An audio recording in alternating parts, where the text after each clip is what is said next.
They say that water has a memory, that it remembers every secret whispered over its surface and every tear dropped into its depths. But in the heart of the Sahel, there is a well that remembers something much darker. Can you imagine being pushed into the abyss by the very hands that once fed you? Imagine the sky shrinking to a tiny dot of light as you fall, realizing that your own family, your own blood, has just signed your death warrant. Today, we journey into a traditional Fulani legend that has been whispered around fires for generations. This is the story of Fatima. It is a tale of a wicked stepmother, a jealous sister, and a betrayal so cold it should have ended in tragedy. But as you're about to find out, some spirits are too bright to be extinguished by the dark. This is part 1 of The Girl the Well Couldn't Hold. Our story begins in a prosperous Ruga, a Fulani settlement where wealth is measured in cattle and honor is passed down like blood. Fatima was the daughter of a wealthy cattle owner named Jallo. In Fulani life, cattle are more than property, they are legacy, pride, and future. Jallo loved Fatima deeply, for she carried the spirit of her late mother, a woman remembered for her kindness and her unwavering pulokuk, the sacred code of dignity and self-control. But Jallo was a man of the road. His responsibilities pulled him across vast plains for months at a time, and every time the dust settled behind his departing cattle, the air inside the home grew colder. Fatima's stepmother, Binta, and her daughter, Aisha, lived in constant comparison. To Binta, every compliment Fatima received for her beauty felt like an insult to Aisha. Every chore Fatima completed with grace felt like a silent accusation of Aisha's laziness. They didn't just want Fatima to walk, they wanted her erased. They wanted the inheritance, the cattle, and the prestige, all of it. The seeds of murder were planted in silence, long before the well was ever spoke of. Jealousy is a fire that consumes the vessel that carries it. Binta began a campaign of emotional erasure. She stopped calling Fatima by her name, referring to her only as the servant or the burden. "Why do you sin?" Aisha would hiss as Fatima swept the compound. "You are nothing but a girl whose father is never here. When he dies, you will be our slave." But Fatima never fought back with words. She fought back with peace.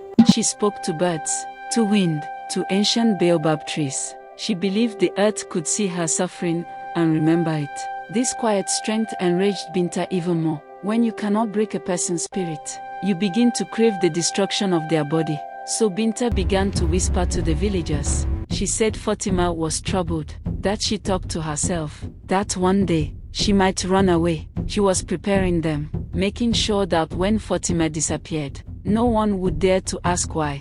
2 miles from the settlement stood the well of the ancestors, old, forgotten, and wrapped in legend.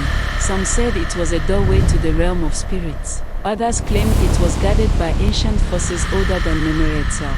The water was said to be the sweetest in the land, but only the brave, or the desperate, ever went there. Elders passed it without looking down. Children were warned never to go near it. Binta knew the stories. She knew that anything thrown into that well was never seen again. Buckets dropped by unkind hands never reached the bottom. For weeks, she whispered into Aisha's ears, "The girl must go.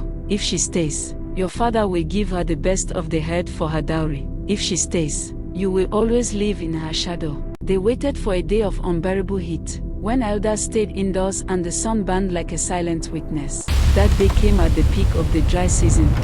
That morning, Binta's voice was sweet, too sweet. "Fatima, my daughter," she said, the word tasting like poison. "The water in our jugs is warm and bitter. Let us go to the old well and bring back sweet water to surprise your father tomorrow." Fatima agreed. Hope can be dangerous when you are desperate for love. She wanted to believe her stepmother had changed. As they walked, the wind whispered warnings through the dry grass, but Fatima did not listen. She carried the largest calabash, her posture straight, her spirit unbroken. At the well's edge, the air turned unnaturally cold. "Look down, Fatima," Binta urged. "They say a pure soul can see her future in the water at high noon." Fatima leaned forward, searching the darkness for a reflection, for hope. She did not see the 4 hands rising behind her. She did not see the hunger in Aisha's eyes. With a scream cut short by rushing air, Fatima vanished. She fell as the circle of sky above her shrunk to nothing. Binta and Aisha did not wait for the splash. They spat into the well and turned away, already laughing, already planning how Jallo's well. But when Fatima struck the water, the impossible happened. She did not drown. The water began to glow, a brilliant, living blue.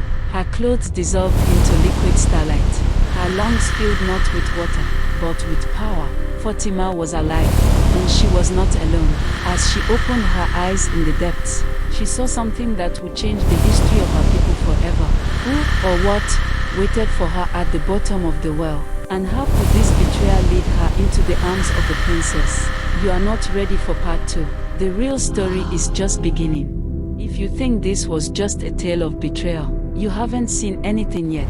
What Fatima encounters at the bottom of the well will reshape her destiny, rewrite her suffering, and awaken forces no one in her village believed were real. So don't stop here. Subscribe now so you don't miss part 2. Follow this channel for more powerful African folktales passed down through generations. And turn on notifications, because the next chapter arrives with magic, royalty, and a destiny that no well could ever bury. Part 2 is coming, and you will want to be here when it does.